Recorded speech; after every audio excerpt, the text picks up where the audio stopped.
Haleluya. Shalom saudara kasih Tuhan Yesus. Shalom, luar biasa. Tak terasa waktu berjalan sangat cepat ya. Sebentar kemarin kita sedang meeting, sedang ngomong sesuatu tentang akan bertemu dengan saudara. Ini tinggal hitung nggak lewat 5 jari ya. Nggak lewat 5 jari kita akan bertemu lagi. Seperti Paulus katakan, kita tatap muka dengan muka pada saat kita bertemu dengan Tuhan. Amin. Hari ini kita akan belajar tentang karakter. Kita belajar tentang karakter seperti Kristus. Karakter saksi Kristus.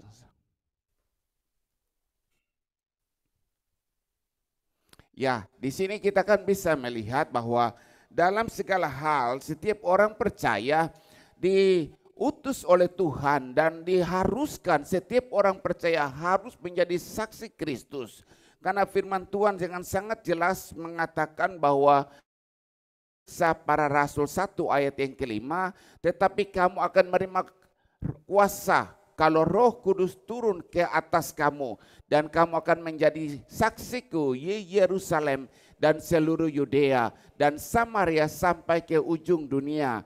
Jadi di sini pada saat Tuhan mau diangkat ke surga, Ia memberikan mereka kuasa, Ia memberikan mereka amanat agung bahwa mereka harus melakukan sesuatu. Mereka harus bekerja melakukan sesuatu. Nah di sini seperti apa yang dilakukan oleh murid-murid Tuhan Yesus, saudara dan saya juga Tuhan memberikan tugas kepada kita supaya kita melakukan sesuatu selama kita masih ada di dunia ini. Nah pada saat kita menerima amanat agung, di situ ada hal-hal penting yang terjadi yang harus kita kerjakan. Karena kita bisa melihat banyak sekali orang yang mengiring Yesus. Dikatakan ada 5.000 orang yang saat itu Tuhan memberikan mereka makan. Bukan hanya 5.000 lagi. Pada yang kejadian-kejadian after itu juga sesudah itu ada juga 4.000 orang yang Tuhan beri makan. Jadi selama perjalanan Tuhan menuju ke Yerusalem banyak mujizat-mujizat yang terjadi. Tetapi di sini yang sangat menarik sekali bahwa Tuhan itu meninggalkan mereka. Pada saat mereka memberi 5.000 orang makan, murid-murid memberi 5.000 orang makan, Tuhan Yesus naik ke atas bukit dan menyendiri dan berdoa. Dia menyuruh murid-muridnya bertolak ke danau, ke laut, menyeberang ke seberang. Meninggalkan yang 5.000 orang itu. Bahkan Petrus berusaha untuk bisa menahan. Murid-muridnya lain juga bisa menahan. Tuhan, ini adalah kesempatan yang sangat baik. Di mana Engkau memberikan mujizat. Dan 5 orang itu, 5.000 orang. Laki-laki, belum termasuk laki-laki, perempuan dan anak-anak. Mengalami mujizat. Karena hanya dengan 2 ekor ikan dan 5 ketur roti. Semua orang diberi makan. Jadi inilah kesempatan yang sangat baik bagaimana Tuhan Engkau bisa mempromosikan dirimu dan kami juga bisa melayani dengan sangat baik karena orang bisa melihat ada bukti, ada kenyataan. Nah saudara, jika engkau mengerti dalam usaha bisnis, engkau akan sangat mengerti sekali. Ada satu saatnya namanya booming, ada satu namanya surut. Jadi pada saat engkau mau beli saham, engkau bisa melihat, oh saham ini lagi turun. Engkau akan berusaha beli saham yang itu, yang mungkin harap-harap dia akan bisa naik. Dan pada saat dia naik, engkau menjualnya. Jika engkau menahan hal itu, maka dia akan turun lagi dan engkau akan rugi. Begitupun saudara bisa melihat, mungkin saudara kurang jelas, tapi kalau engkau bisa melihat, oh saat ini mungkin ada fashion dengan demikian. Mungkin ada celana, mungkin kalau zaman saudara namanya celana kaki botol, celana atasnya besar, bawahnya kecil. Nah banyak orang berusaha untuk membuat fashion yang demikian. Jadi setiap zaman itu ada waktunya. Dan sebelum zaman itu ditentukan. Saat ini juga kalau saudara melihat, jika saudara mau cepat, hebat dan luar biasa, jika engkau bisnis internet, maka akan booming dengan luar biasa. Karena semua orang mencari internet. Jika engkau mundur misalnya 10 tahun yang lalu, engkau bisnis internet, maka akan sepi-sepi saja. Tetapi di mana-mana, bahkan di tangan saudara pun ada internet. Tanpa internet, tanpa handphone, tanpa wifi, saudara pasti gelisah. Jadi manusia itu bertergantungan dengan internet. Nah ini yang saya katakan, ada saatnya satu pasang. Nah itu saat pasang, saudara pintar menggunakan kesempatan, maka engkau sangat mudah untuk bisa menjadi orang kaya baru. Karena engkau bisa berbisnis, engkau melihat kesempatan-kesempatan yang baik, di mana engkau bisa menggunakannya. Ataupun melihat ada peluang-peluang tertentu. Misalnya di zaman tertentu ada seorang presiden, begitu ia naik menjadi presiden, nah di kerabat dan semua orang walaupun bukan saudara datang bilang, itu saudara bawa foto tunjukin nih, dia pernah makan bersama dengan saya waktu kecil, ini orang ini kayak begini. Kenapa hal itu bisa dilakukan? Karena kesempatan bahwa orang ini menjadi presiden atau orang yang berpengaruh, sehingga pada saat kita membawa foto itu, maka orang itu yang lain akan segan dan sungkan sama kita. Karena itu kesempatan. Coba bayangkan kalau saudara bawa foto seorang biasa-biasa saja, engkau tunjuk ini dia saudara buat saya, padahal dia bukan siapa-siapa. Pasti tidak membawa dampak buat saudara. Jadi di sini saya maksudkan bahwa semua sesuatu ada masanya. Segala sesuatu ada masanya. Jadi di sini saat ini kita bisa melihat ada masa apa yang harus kita alami. Kalau orang di Korea pada saat musim panas, mereka berjuang dengan luar biasa bikin kimchi, simpan sebaik mungkin. Pada saat masa musim dingin, mereka nggak perlu cari lagi makanan. Karena sudah ada kimchi yang bisa diolah untuk makan. Di Australia saya bisa melihat juga orang-orang Korea itu memegang hal yang sama. Pada saat ada sayur namanya wombok untuk buat kimchi, nah mereka beli sebanyak mungkin. Saya katakan buat apa? Mereka bilang kita buat kimchi. Nah nanti karena ada masa tertentu sayur itu harganya cuma $2 satu. Nah, sayur itu sebesar kepala manusia, $2 satu. Sawi putih Indonesia. Sawi putih. Ya. Bisa saat tertentu $2 satu. Pecai. Pecai. Pecai. Jadi pada hal tertentu sayur itu harganya cuma $2 karena lagi pada saat musim yang sangat baik. Tetapi begitu sebulan depan sayur itu bisa berubah menjadi $9 satu. Nah disinilah orang-orang tertentu, mereka yang membuka restoran, mereka yang mengerti begitu murah, mereka beli sebanyak mungkin. Dan mereka membuat sesuatu. Nah begitu pun dengan ketimun. Ketimun saat ini lagi murah $2.30 1 kilo. Orang-orang tertentu membeli dan membuat asinan atau membuat apa gitu. Seperti pikal yang mereka mau supaya bisa nyimpan lama. Nah tetapi kalau saudara nanti jalan mungkin sebulan depan, ini tinggal kita hitung lagi nih. Mau masuk nih Christmas, kita hitung 2 minggu lagi. Pasti itu ketimun harganya $10 1 kilo. Dia bisa naik berkali-kali lipat. Ya, jadi semua ini maksud saya ada waktunya. Nah, di sini murid-murid itu melihat bahwa di tangan mereka membagi-bagikan 2 ekor ikan dan 5 ketur roti, mengalami mujizat. Dan semua orang bertepuk tangan dan bersuka cita. Nah, pada saat mereka bikin angket menanyakan, apakah engkau mau Yesus menjadi raja orang Israel? Mereka pas semua, ya pasti kami mau, karena ini belum pernah terjadi di tanah Israel. Nah disinilah murid-murid itu melihat kesempatan yang sangat baik. Tapi Tuhan melihat dari sisi lain, dan ia menyuruh murid-muridnya bertolak, meninggalkan 5.000 orang itu. Apa artinya? Karena Tuhan juga bisa melihat, kalau murid-murid diam di tempat yang sama, maka terjadi kontaminasi pikiran, kontaminasi hati. Bisa terjadi dan bisa mendorong Yesus melakukan hal-hal yang tidak mereka inginkan, yang Tuhan inginkan. Nah di sini kita akan belajar banyak bahwa Tuhan menyuruh mereka meninggalkan 5.000 orang yang sudah siap untuk mendukung Yesus. Tapi Yesus meninggalkan mereka. Amin saudara. Dan menyeberang ke seberang. Nah artinya di sini Tuhan Yesus tidak mencari fans dalam hidup ini. Tuhan Yesus tidak mencari orang Kristen simpatisan. Tuhan Yesus tidak mencari orang Kristen-Kristenan. 5.000 orang menurut Tuhan itu hanya fans saja, hanya simpatisan, hanya dapat keuntungan dan mengiring Yesus. Tuhan Yesus tidak mencari yang demikian. Tapi ia mencari yang 12 orang itu. Yang orang yang mau diubahkan menjadi seorang murid. Orang yang hidup berubah, yang tadinya merangkak tidak mengerti apa-apa, bisa berubah menjadi pengkhotbah yang luar biasa. Orang yang tadi hanya menangkap ikan, tidak mengerti firman Tuhan, penjala ikan, tapi dengan berdiri dan berkhotbah 3.000 orang bertobat. Tuhan mencari ada perubahan. Jadi saat ini jika saudara tidak mengalami perubahan dalam hidup ini sebagai orang Kristen, cepat tersinggung, cepat marah, cepat kecewa, putus asa. Putus hati. Putus jantung. Putus asa. Putus napas.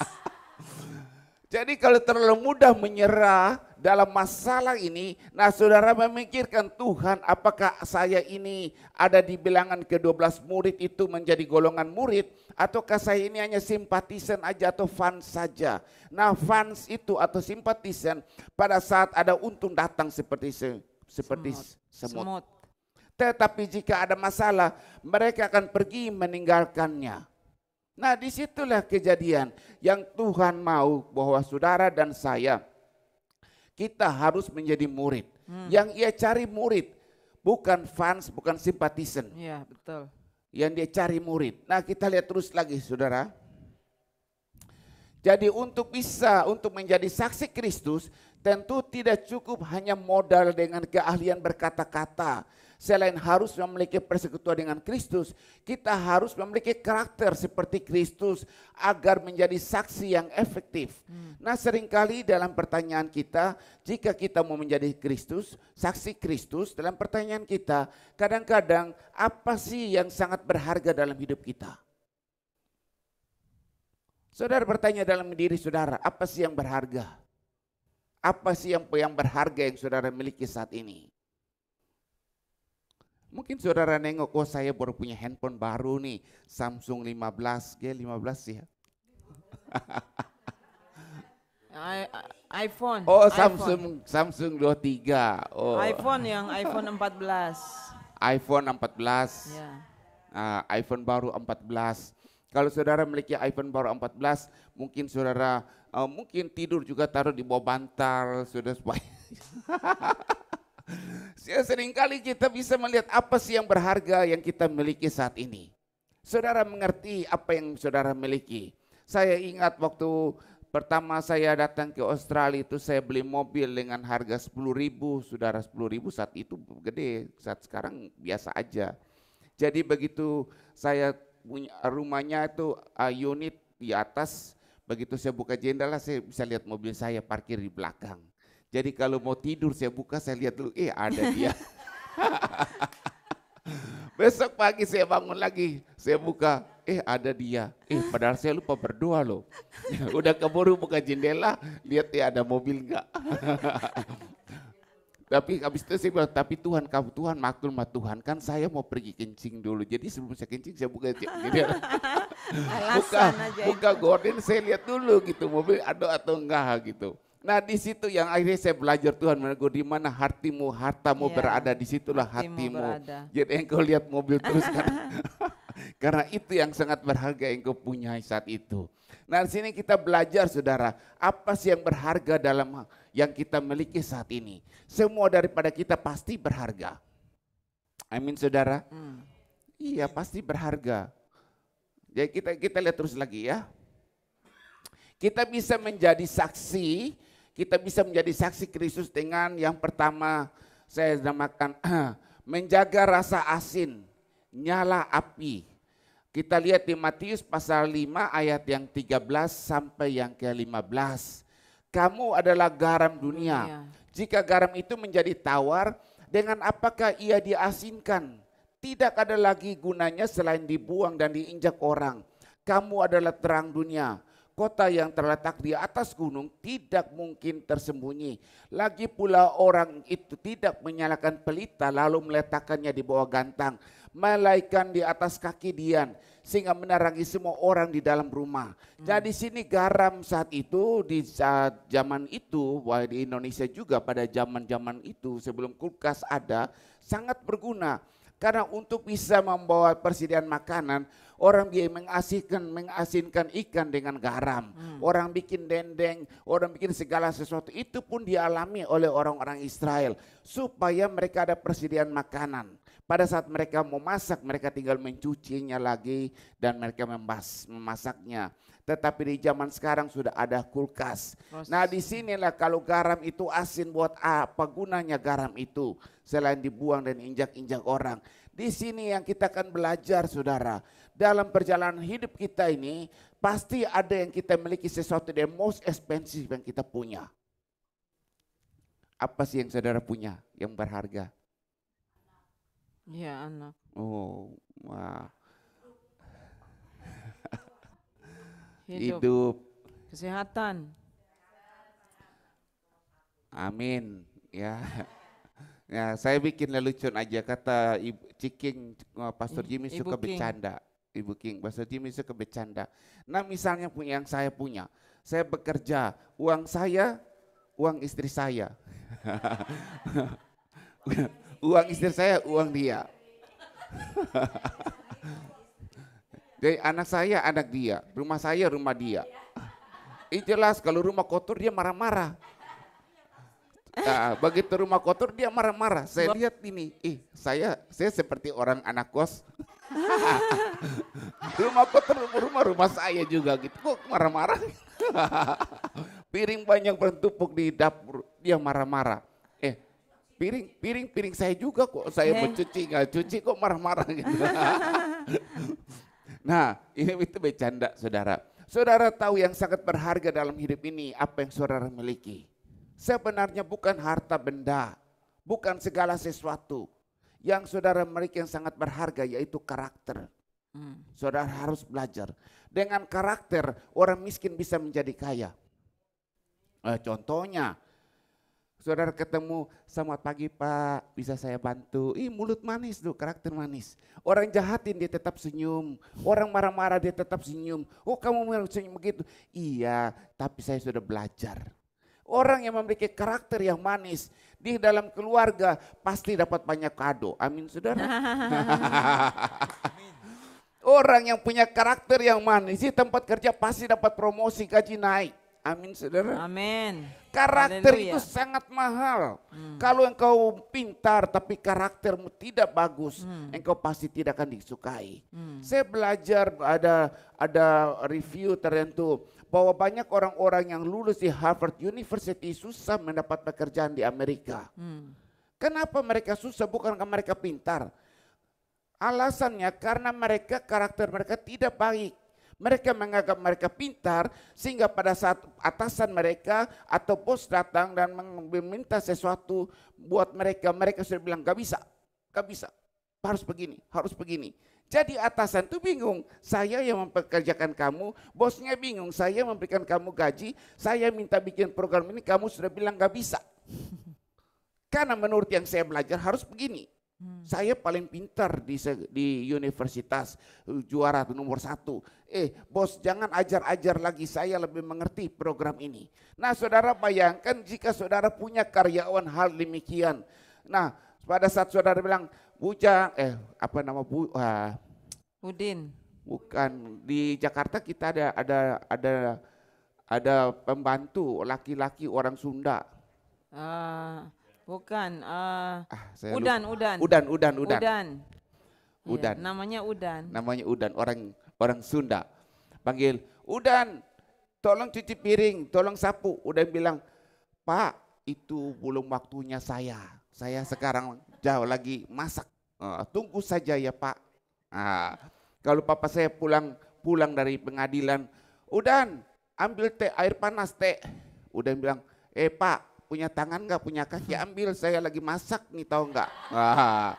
Bayangkan kalau Udan bikin punya karakter yang baik, iya Pak, lepasin, dia ngambil, yang ngasih tanpa minta pun, lebaran Udan pasti dapat santunan. Amin saudara. Iya. Karakter itu mahal. Karakter yang akan membuat saudara akan berubah masa depan saudara. Iya. Saudara harus belajar bahwa orang Kristen atau bukan orang Kristen, yang mahal yang saudara miliki itu karakter. Tapi banyak daripada saudara dan saya tidak mengerti akan hal demikian. Makanya kita biasa-biasa saja. Kayak lagu mula-mula biasa saja, lama-lama terbiasa. Nah, jika saudara mau berdiri lebih tinggi, duduk lebih tinggi daripada yang lain, saudara harus tampil beda dengan karakter saudara. Karakter Kristus. Karena karakter itu sangat mahal yang nggak bisa dibeli. Bayangkan saudara, Tuhan datang ke dunia ini bukan hanya menyelamatkan manusia saja dan mati di kayu salib. Jika Tuhan hanya datang ke dunia ini mau menyelamatkan manusia saja, dia cukup hanya butuh 1 hari saja. Buktinya apa Pak? Iya, dia datang, hei manusia, saya ini Yesus, ayo salib saya dulu. Salib-salib. Nah, dia salib butuh 1 hari untuk mati di kayu salib. Tetapi Tuhan membutuhkan banyak waktu, 3,5 tahun untuk berjalan mengubah 12 orang murid ini mempunyai karakter seperti dia. Amin saudara. Ya, amin. Amin. 3,5 tahun.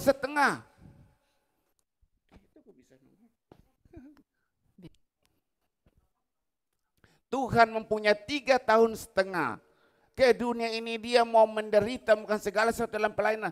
Tujuannya satu, mengubah karakter murid-murid yang ada. Dia mengutus 70 orang murid, tapi yang dia muridkan hanya 12 orang supaya bisa berubah karakter mereka. Nah, karakter itu kita sendiri yang harus berusaha. Dia memberikan segala sesuatu. Bahkan dia bertanya kepada anak murid-muridnya, kata orang, siapakah aku? Dia bertanya kepada murid, dia mau mengetes melihat mereka. Dan dia bertanya kepada Petrus, siapakah aku? Dia mengetes mereka. Tapi Petrus dengan berdiri dengan penuh Roh Kudus, engkaulah anak Allah yang hidup, mulai berkata-kata. Nah, disitulah karakter Petrus mulai diubahkan dan ia melihatnya. Pada saat Tuhan merasakan ada perubahan karakter, ada perkataan Roh Kudus dalam kehidupan Petrus, disitulah ia memanggil Petrus menjadi pemimpin. Amin saudara. Amin. 3,5 tahun dia melayani, hanya mau mengubahkan karakter daripada murid-muridnya. Sekarang ini Yesus melihat saudara dari lahir sampai sekarang, karakter kok nggak berubah-berubah. Di tempat kerja kalau kita ngajarin, kita training orang sampai sekarang dia nggak bisa berubah, dia nggak bisa lakukan. Saya bilang, kamu ini dibuat dari apa ya? Serius, kalau ada bule-bule kerja gitu aja nggak bisa, ini nggak bisa. Saya langsung memberikan mereka pandangan. Begini pandangannya. Kalau kita bekerja keras, saya pakai bahasa Inggris tapi diterjemahkan ke bahasa Indonesia. Kalau kita bekerja keras, usahakanlah supaya orang bilang thank you very much. Orang kasih apresiasi, penghargaan. Usahakan. Kalau kita bekerja keras, terus orang bilang, kerja kayak apa ini? Kita gajiin kamu kok kerja kayak begitu. Kamu pasti marah gitu. Waduh, ini atasan kurang berterima kasih. Kita udah bangun pagi-pagi, kita sudah kerja, belum minum kopi, belum ini. Kita kerja kok nggak ada terasa terima kasihnya. Nah, itu sering kali saudara dan saya kita lakukan. Kita sudah kerja keras, tetapi kita ini tidak mempunyai karakter bagaimana supaya orang itu bisa mengucapkan terima kasih dengan kerja keras kita. Kita harus berusaha. Bagaimana caranya? Bekerjalah sesuai dengan standar yang ada. Jika orang bilang, kalau kamu tolong bersihin kaca dong. Nah, dia lihat, ini kaca. Dia banyak debu. Bayangin kalau saudara suruh pembantu, tolong bersihin kaca. Pembantu lihat, kaca banyak debu. Dia ambil aja kain yang ada di dapur. Di dapur nih saya bilang, di dapur. Karena kaca kotor, kalau ambil kain yang baru dari lemari, aduh sayang. Dia ambil kain yang kotor, yang ada minyak-minyaknya bekas ngelap kompor. Terus dia ngelap kacanya, bersih, gosok bersih, debunya keluar. Terus saudara datang, udah kaca sudah ngelap, sudah bos, sudah bersih, gak ada debu. Saudara lihat, kok ini ada minyak-minyak bekas gorengan dari mana? Bisakah saudara berterima kasih? Enggak. Pasti saudara marah. Tetapi kalau saudara mengerti bagaimana saudara bekerja sesuai dengan standar, saudara melakukan apa yang atasan mau, maka disitulah saudara harus memiliki seorang karakter seperti atasan itu sendiri. Nah, Yesus mau murid-murid itu memiliki karakter seperti dia. Kemarin kita belajar di hari Jumat, dia katakan selama hari masih siang kita harus melakukan pekerjaan Bapa. Nah, disitulah pertanyaan, loh Tuhan, kamu sendiri yang diutus dari surga untuk melakukan pekerjaan Bapa. Kok kamu bilang kita? Oh, iya kan? Coba kalau di Indonesia nggak jelas. Kalau di Australia, bilang, nak tolong sapu rumah. Anak bule nih, nak tolong sapu rumah. Bilang, it's not my house, it's your house. You have to clean by yourself. Kalau bule di sini gini. Kalau dia suruh anaknya tolong bersihin rumah, anaknya bilang, bukan rumah saya, itu rumah kamu yang bersihin dong. Kenapa kau suruh saya? Nah gitu. Nah begitupun itu culture-nya. Ya, berbeda dengan Indonesia. Itu culture. Nah begitupun dengan murid-murid, mereka kaget. Loh kok bilang kita? Oh gitu. Bukankah dia Tuhan yang memberikan mujizat? Bukankah ia lahir, pada sebelum ia lahir malaikat datang memberikan kabar. Bukankah pada saat ia dibaptis langit terbuka, merpati turun dan katakan inilah anak yang aku kasihi. Loh bukankah dia berjalan di atas air? Kok sekarang dia bilang kita? Petrus pasti berdiri. Wah memang kita ini siapa? Kita kan nelayan buta huruf lagi. Aduh Tuhan. Kok bilang kita? Nah, seringkali begitu dengan saudara. Kalau saudara di dalam gereja, saudara bisa melihat, oh ini ada yang kurang. Saudara jangan mengharapkan untuk pendeta saudara melakukan, tapi saudara juga melakukannya, kayak gitu. Contohnya nih saudara, hari ini kan saya nggak punya handphone. Saudara bisa lihat, oh ini kalau setiap minggu nih Pastor Jimmy selalu kirim link Zoom. Nah, saudara lihat, oh kita harus melakukan bukan Pastor Jimmy saja, saudara kirim link Zoom-nya gitu, supaya yang lain bisa ikut. Tapi saya lihat gak ada yang kirim tuh. Tapi yang kemarin, ada yang Pak Asta tanya, oh Pak Asta kan pendatang baru, dia tanya link Zoom-nya, nah, orang baru, Pak Asta kan orang baru, link Zoom-nya mana? Puji Tuhan, Ibu Lina sama siapa lagi satu? Ibu Novi, Ibu Melin atau Ibu? Apa? Ya ada 2 ibu yang kirim ini Pak link Zoom-nya. Nah ini yang ada perbedaan yang sangat jelas. Orang yang mempunyai spirit memiliki dan orang yang memiliki spirit tamu. Nah itu dia. Di tempat kerja itu Inggris bilang itu bahasa Inggris ya owner spirit. Spirit of belonging. Nah ada juga guest spirit. Nah kalau guest spirit saudara bisa lihat, waduh ini rumah mau roboh nih, aku tiangnya miring. Saudara pasti diamin aja.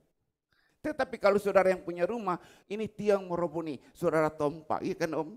Ya, ini pagar mau roboh nih, saudara tompang gitu. Kalau tamu, ya itu mau roboh gitu. Contoh saya ke rumah ibu King, angin kencang, pagarnya miring, karena saya tamu, ya pagarnya miring, teroboh tuh, iya kan? Nah. Tetapi jika saya yang punya rumah, saya datang saya lurusin, nah gitu. Itu bedanya gitu. Jadi di sini yang saudara harus mengerti, Tuhan itu mau mengajak saudara dan saya harus terlibat dalam proyek yang sangat besar ini. Bahwa kita harus menjadikan semua bangsa muridku. Tetapi permasalahan yang pertama kita harus berubah karakter. Karena karakter itu sangat mahal yang saudara miliki.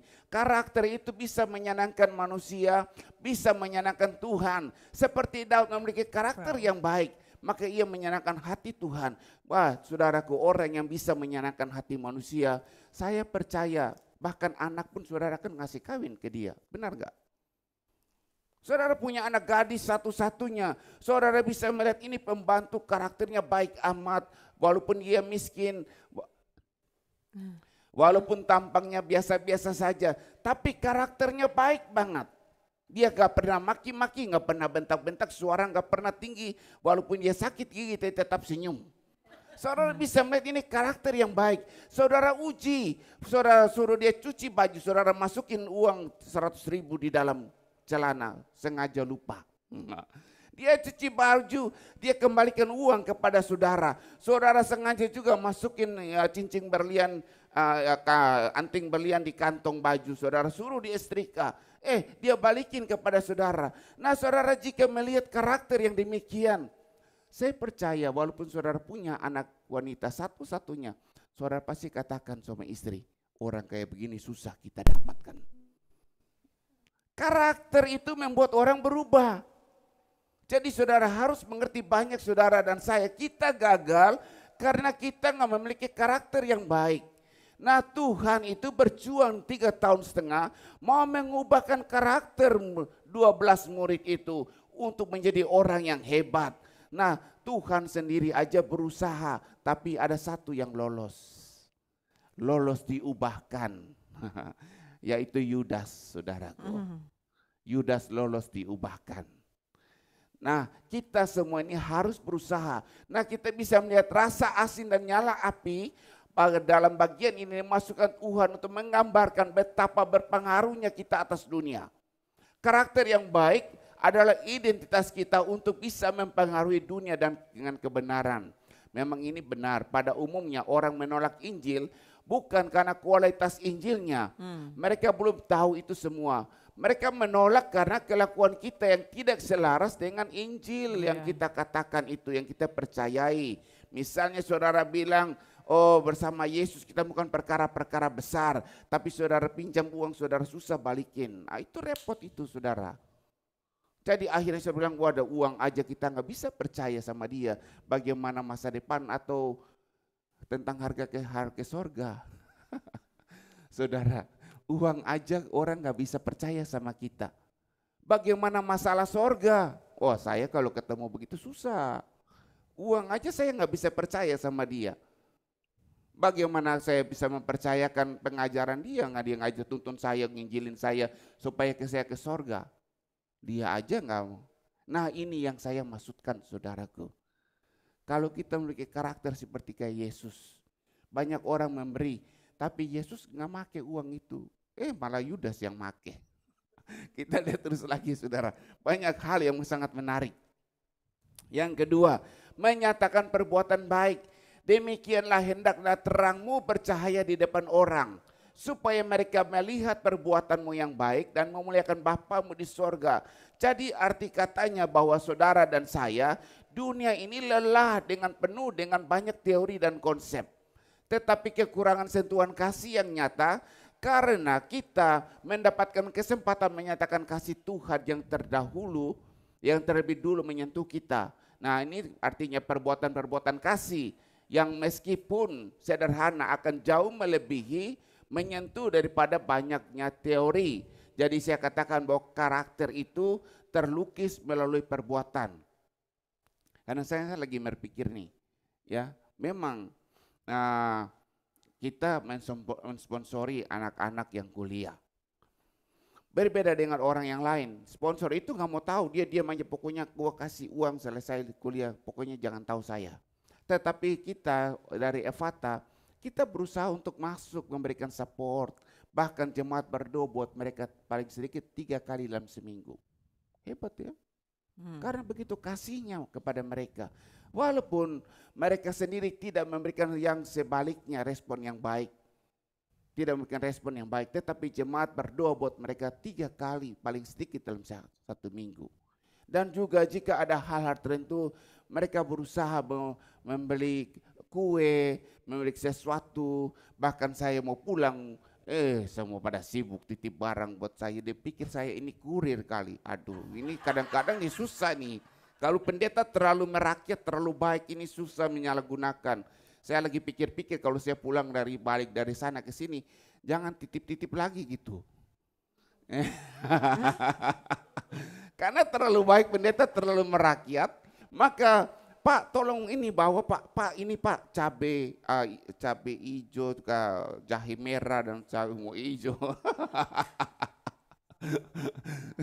Pada nitip ya. Memang begitulah, namanya juga kita hamba gitu, ya kan? Namanya juga kita hamba. Tapi kan Pak Om Asa ketawa hamba, tapi kan kita bukan kurir.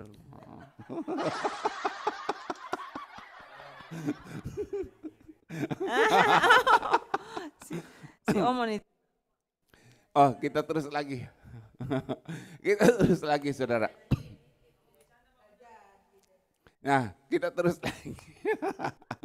Nah, di sini kita harus mengerti bahwa perbuatan kasih itu harus terlukis dengan karakter, harus terlukis dengan perbuatan kita. Nah, mereka mensponsori dan segala macam.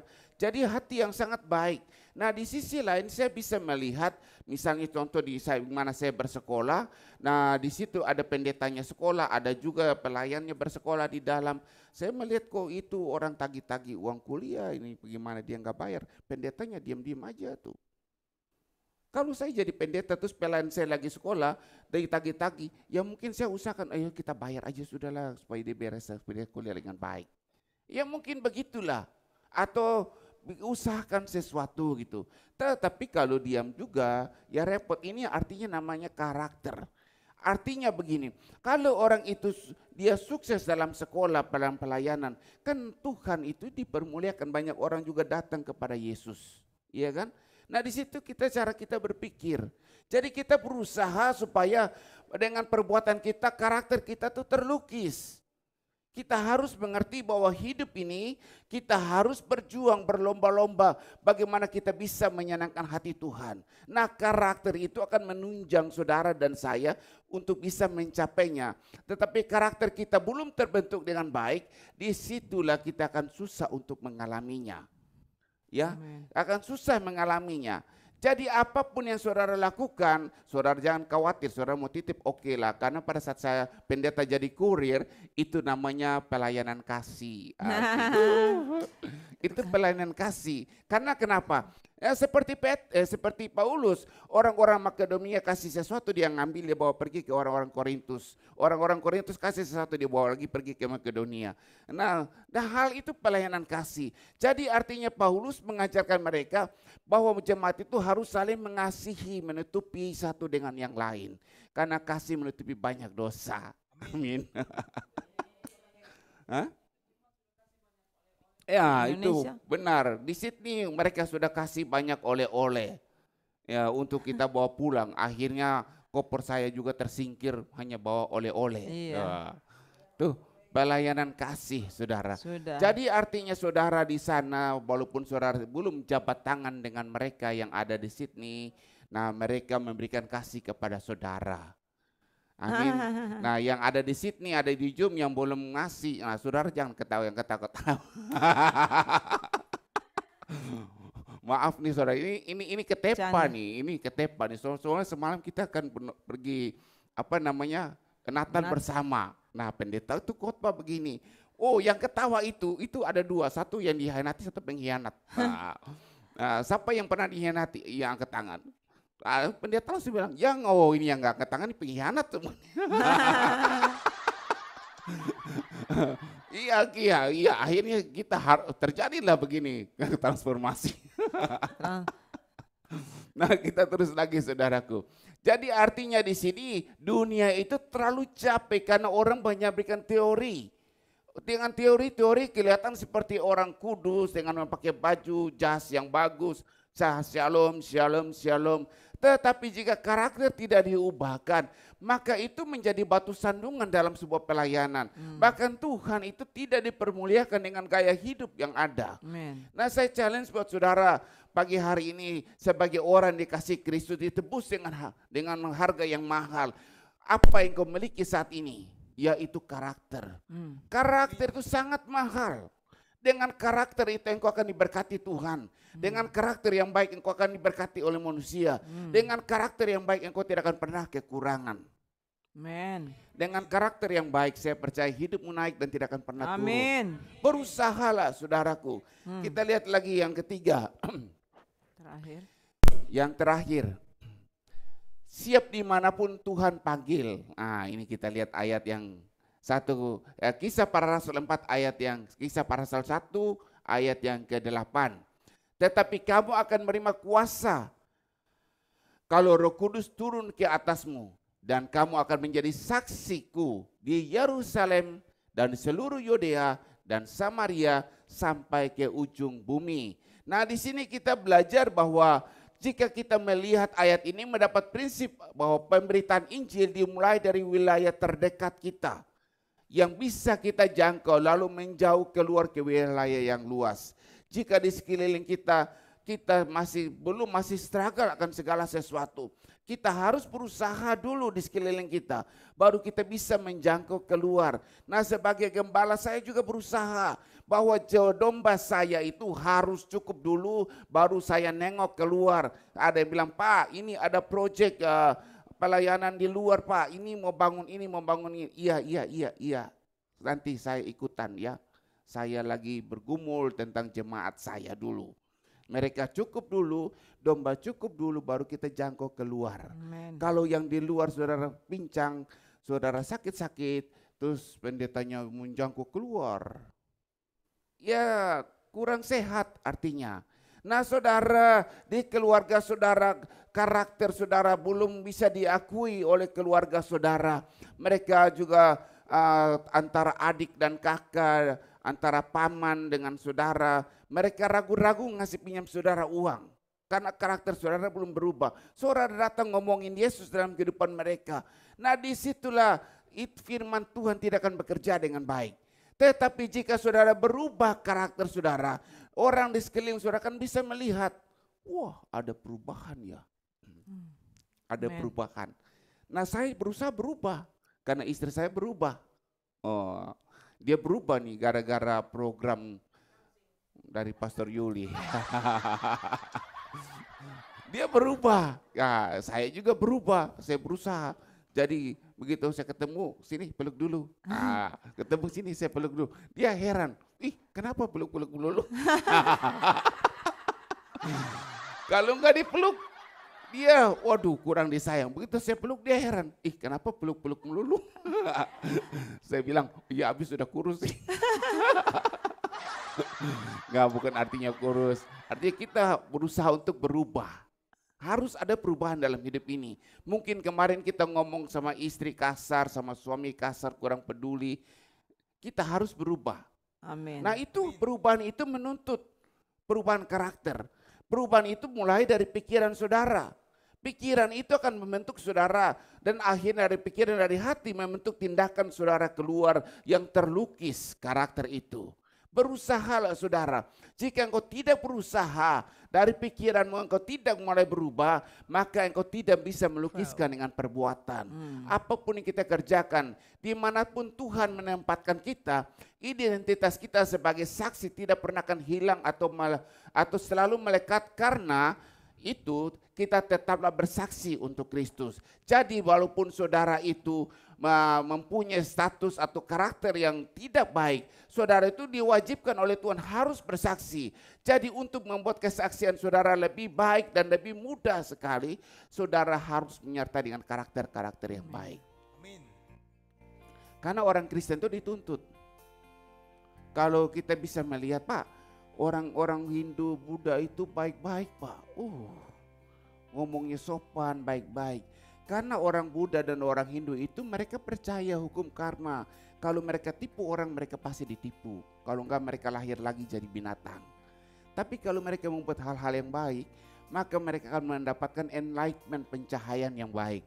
Dan mereka akan menjadi orang yang baik sekali kalau mereka lahir kembali. Jadi mereka berjuang, ada targetnya mereka. Sehingga mereka berusaha. Seperti saudara ujian atau saudara berlari. Saudara berusaha gitu. Seperti juga ada ibu-ibu kemarin yang mau bikin apa kemarin ya. Toge goreng atau bikin apa. Saya sampai terenyuh hati. Dia pergi jauh-jauh cari tauco. Pergi jauh-jauh. Kenapa gitu? Karena ia mempunyai target supaya apa yang saya masak ini sempurna apa adanya, enak. Sangat enak. Punya target. Tetapi kalau ya asal jadi aja lah. Wah nggak usah pakai tauco, pakai garam aja sama gula jadi itu selesai. Iya kan? Nah itu asal-asalan. Jadi orang itu kelihatan gitu. Oh orang ini kalau dia punya mau bikin sesuatu kelihatan itu karakternya. Nah itu terukir dari apa yang saudara buat. Nah karakter saudara juga terukir dengan hasil kerja tangan saudara. Terbukti dengan perbuatan saudara. Saya selalu memberikan informasi kepada anak buah saya di tempat kerja. Saya bilang kalau kamu ke gereja pasti kamu cakep banget. Apa yang kita kerjakan, hasil kerja tangan kita itu membuktikan karakter kita. Kalau kita kerja rapi, oh orang ini pasti rapi. Kalau kita kerja dengan teliti, orang ini pasti orang yang teliti. Tapi kalau kita sembrono, oh orang ini jangankan jadi pegawai, jadi anak, jadi mantu, waduh nanti dulu kita mikir jauh. Iya kan? Jadi kalau orang itu mempunyai karakter, kita lihat dari hasil kerjanya. Nah saudara harus hati-hati. Hasil perbuatan tanganmu, karakter, perkataan, sifat dan tabiatmu itu adalah ukiran dari apa yang engkau miliki saat ini. Jika engkau mempunyai pribadi yang baik, maka Tuhan tuh katakan kepada kita, ya Tuhan katakan yang termahal yang kita miliki oleh seorang manusia selama kita hidup itu adalah karakter. Jika kita terima Yesus, Tuhan Yesus, dan kita mau diubahkan oleh firman-Nya, Tuhan itu menciptakan kita menjadi ciptaan yang baru, yang serupa dengan Yesus. Kita sangat berharga buat kerajaan sorga. Amin saudara. Amin.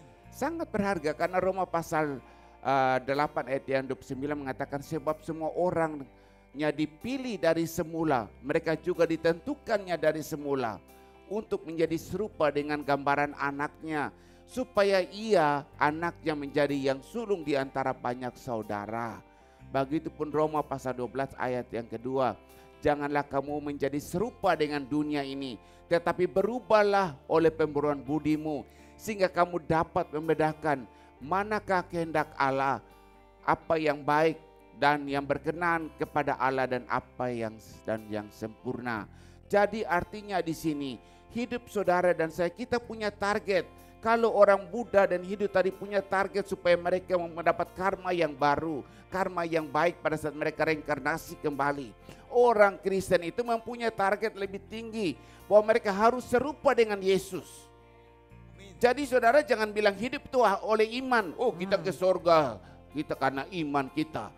Oh pada saat kita meninggal nih, ini versi saya nih. Pada saat kita meninggal kita tutup mata.